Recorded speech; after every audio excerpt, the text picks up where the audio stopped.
All right, hey everyone, ready to go deep on something that, well, a lot of us might be dealing with at some point, right? Hair loss. It's definitely a common concern. Yeah, so we're diving into this really interesting article from BBC Science Focus magazine.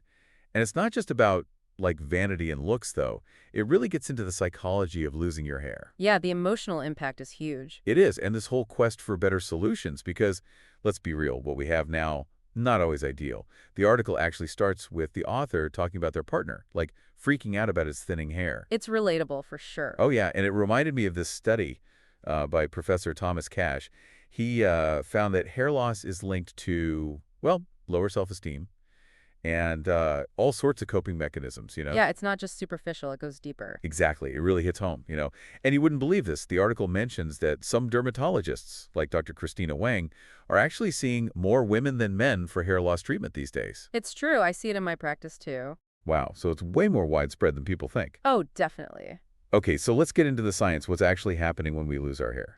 Well, a lot of things, actually. Your genes, hormones, just the natural aging process, all that plays a role. It's like a conspiracy against our hair. Kinda, yeah. But basically, the hair follicles, those tiny pockets in our skin where hair grows, they start to, well, shrink. Shrink. Yeah, over time, they spend less time growing new hair and more time just resting. And eventually, some of them just stop growing hair altogether. So it's like they retire?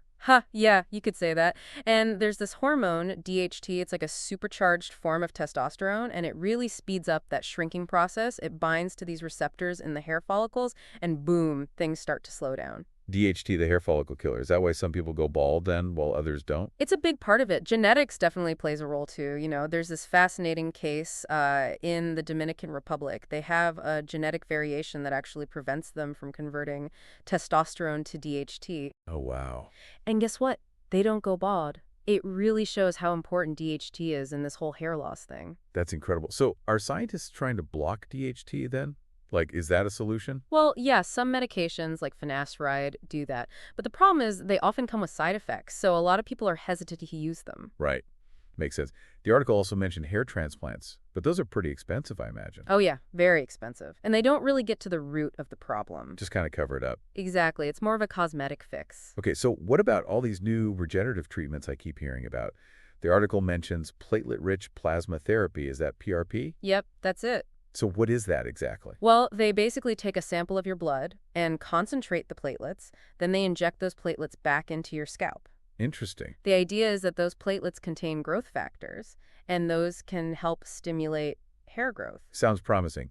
But does it actually work? Like, is it a miracle cure or is there a catch? Well, it's still being studied. Dr. Wang actually says that it can be quite expensive, and it often takes multiple treatments before you even know if it's working.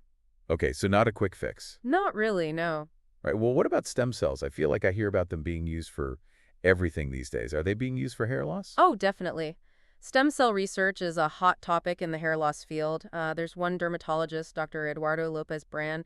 He really thinks stem cell therapy could be a much more permanent solution than the medications we have now. Because it's actually like regenerating the hair follicles, not just masking the problem. Exactly, yeah. They can replenish the stem cells that are already in the hair follicles, which really addresses the core issue. Ah, I see. So how does that work? How do they use stem cells for this? Well, there are a few different ways they're doing it. One study, they actually injected fat that was enriched with stem cells, and they saw a pretty decent increase in hair growth from that. Really? Yep, and there's this company, Bimini Health Tech. They're actually developing a treatment based on that research. Wow, so it's not just like theoretical at this point. No, not at all. There are some real treatments in development. It's pretty exciting. Yeah, definitely. But I imagine working with stem cells, like the actual cells themselves, must be tricky. It can be, yeah. So that's why a lot of researchers are looking into something called the secretum. The secretum. Yeah. It's basically all the good stuff that stem cells release, like growth factors, signaling molecules. So like the good stuff without the stem cells themselves. Exactly. And is that showing promise, this secretum stuff? Yeah, they've had some good results. There was one trial where they combined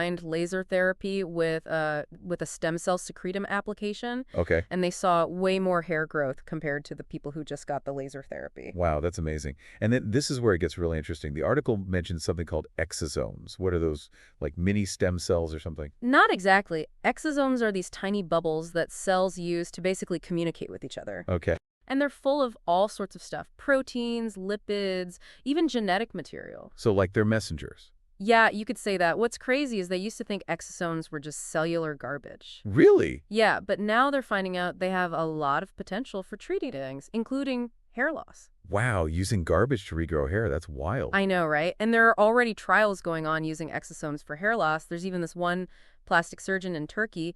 He's using exosomes from, get this, foreskin stem cells. Okay, that's a visual I wasn't expecting. But hold on. Before we get too deep into the foreskin thing, I want to hear about this other research that's moving away from stem cells completely. Oh, yeah, that's fascinating too. Yeah, tell me about that. All right, so this research is completely different from anything with stem cells. Yeah, totally different. See, this is what I love about this stuff. Always some new angle, right? Right. So this article, it talks about this Dr. Mohammed Yar, Okay. and he's a, tissue regeneration expert. Okay. And he was actually researching wound healing and kind of stumbled onto this potential solution for hair loss. Oh, wow. How so? So he was studying this molecule, 2-deoxy-D-ribose. It's a sugar, actually, found in our DNA, 2-DDR they call it. Okay.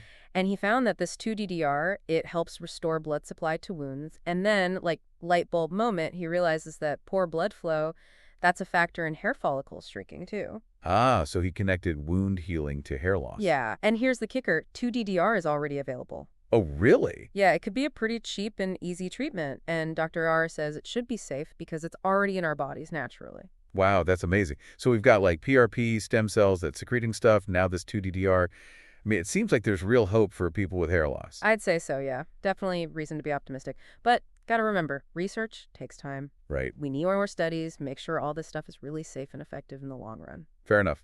Cautious optimism for now. But the article, it did say that Dr. Lopez Brand, the stem cell guy, Yeah.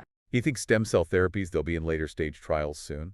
And that PRP, that might actually get approved pretty soon. Yeah, that would be huge. It would make these treatments a lot more available for people. Yeah, exactly. And what about that PP405 drug, the one Dr. Wang is working on? Oh, yeah. That targets hair follicle stem cells, but it's topical, right? Yeah, like a cream or Way easier than injections, I bet. Definitely. And it's meant to basically wake up those dormant stem cells in the follicles. Ah, so we're jump-starting those lazy hair follicles back into action. Haha, yeah, something like that. I like it. But the article, it also mentioned that there's still so much we don't know about hair follicles and how they actually work. Right. There's still a lot to learn. It quoted this stem cell expert, Dr. William Lowry, and he was talking about how hair follicle stem cell have this mysterious lifestyle. Like, we're still figuring out their whole deal. Right. It's like a puzzle we're putting together one piece at a time. Exactly, yeah. And the more we learn, the better we get at developing those really effective treatments. Absolutely. Dr. Hyman Eibach, the expert on male pattern baldness, she had this interesting point. Yeah. She said the more we understand those genetic and biological pathways of hair loss, the closer we get to a cure. Makes sense. A cure. Can you imagine? That would be incredible. And she said something else that stuck with me. She said balding. We see it everywhere. Yeah. But scientifically, it's still pretty mysterious. It's like even the everyday stuff, there's so much we still don't know. It's true, yeah. There's always more to discover, even in the things we see all the time. This whole article, it's given me so much hope. Imagine, a future where balding is as treatable as a cold. Wow, yeah. Think about the impact, not just physically, but for people's self-esteem, their whole outlook. It would be huge. Like, how are we even see balding then? Would it still be this big deal? That's a really interesting question. But you know what? I think we've geeked out on the science enough for now. Haha, yeah, maybe. What do you think? Maybe we switch gears a bit. We've talked about all these breakthroughs. But what does it all mean for, the average person? What's the takeaway here? That's a good question. That's a good question. I mean, we've gone from those old school remedies, the ones that sound kind of painful, if I'm being honest. Yeah, you're more like punishment than treatment. Right. And now we're talking stem cells, even stuff we used to think was just garbage. It's amazing how far we've come. It really shows how much we're learning about hair loss, like the actual science behind it. And it's not just dermatologists working on this, right? We've talked about genetics, stem cell research, even wound healing. It's all connected. That's what makes it so fascinating, so many different fields coming together. Totally. So for someone listening to all this, what would you say is like the main takeaway? What should they be thinking about after this? Well, I think the biggest thing is there's real hope now. The research is moving so fast, and there are so many different approaches being tested. I really believe we're going to have some truly effective treatments for hair loss. And soon... That's exciting. And it's not just about getting your hair back, right? It's about confidence, about feeling good about yourself. Exactly. And science takes time, It's not always a straight line to the finish line. There are going to be setbacks, but the progress is definitely there. That's a great point. So as we wrap this up, what would you say to someone who's maybe feeling down about their hair loss? What's your advice to them? I'd say don't give up hope. There are some really brilliant people working on this, and the future's looking bright. And remember, your hair doesn't define you. You're so much more than that. Well said. Couldn't agree more. And hey, everyone listening, if you want to learn even more, go check out that BBC Science Focus magazine article. It's called Balding Cure. We may finally have a simple way to reverse hair loss. Super interesting stuff. Yeah, that's also worth a read. Gives you a real sense of optimism about the future of hair loss treatment. All right, until next time, everyone, stay curious, stay informed, and, well, I guess keep those follicles crossed. Ha ha ha, yeah. And remember, little hair loss, it's nothing to be ashamed of. Embrace who you are and keep an open mind about what science can do. That's a great way to end it. See you all next time.